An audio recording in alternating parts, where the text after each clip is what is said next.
people who passed away, who died, who are dead, deceased, they can hear.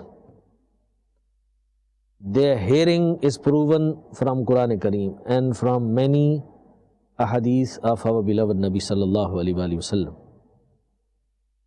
Hazrat Shuaib and Hazrat Salih alayhimus salam, they said on the bodies of those people who were punished,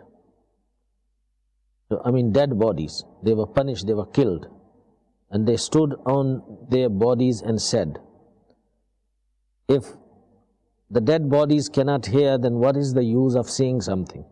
But here is mentioned in Quran Kareem that the Anbiya, the prophets of Allah Azza wa Jal, they say something to the dead bodies, and that proves that dead bodies can hear, dead body can listen. So, وَقَالَ يَا قَوْمِ لَقَدْ أَبْلَغْتُكُمْ رِسَالَةَ رَبِّي. And he said, O my nation, undoubtedly I have delivered the message of my Lord to you. So, upon whom it was being said? Upon the bodies of the kafirs, so who were dead, who passed away. And then there's another ayat-e-kareemah which is much more clear evidence, and that is about Hazrat Ibrahim alayhi salam. Allah subhanahu wa ta'ala says in Quran Kareem, ثُمَّ دُعُهُنَّ يَأْتِينَكَ سَعِيًّا. Then you should call them and they will come running to you. The issue here is that Hazrat Ibrahim alayhi salam wanted to know the birds which he slaughtered, how would they listen and how would they come into being again. So Allah subhanahu wa ta'ala ordered Ibrahim alayhi salam, call those animals who are already cut into pieces, and they'll come running to him. So this ayat of the Quran is a clear evidence that dead people can hear.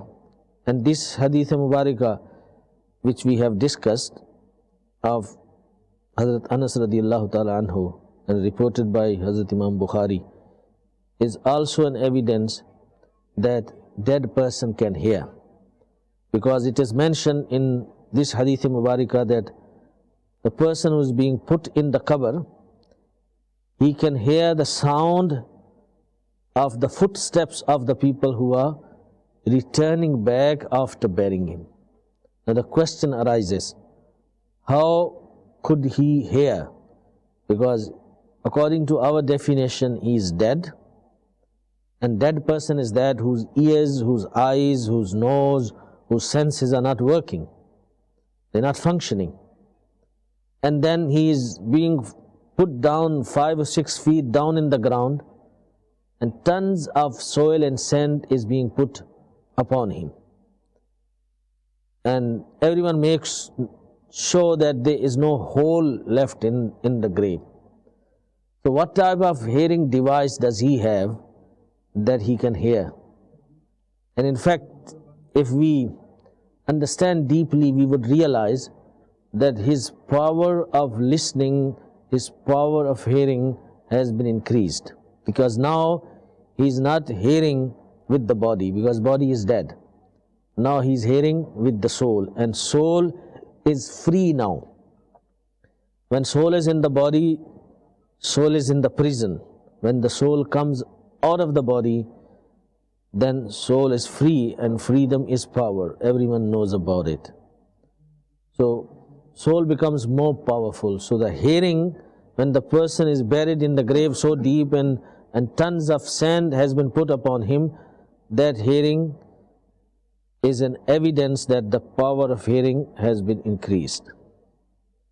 So this masala we learn from this hadith mubarakah.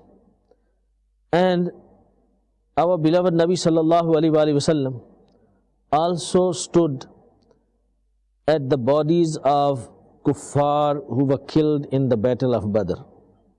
and communicated with them, spoke to them. So if they could not hear, then what was the use of talking to them?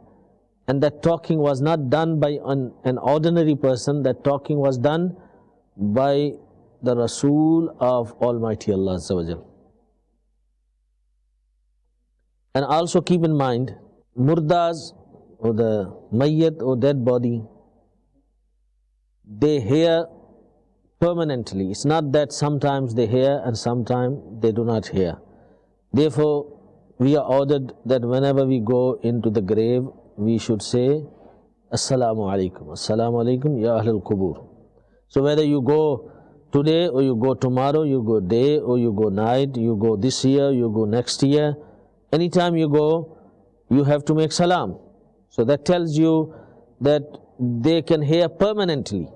Otherwise, special times would have been recommended, that in this or this time you go and make salam, and in other times you don't make salam, because in this time they can hear and in other times they cannot hear. And if they are unable to hear, then it doesn't make sense to make salam. You don't go and make salam to the walls. You don't go and make salam to stones, because you know that there is no life and there is no reply. But we are ordered to go to the Qabristan and make salam. So that tells you very clearly that they can hear and they can respond.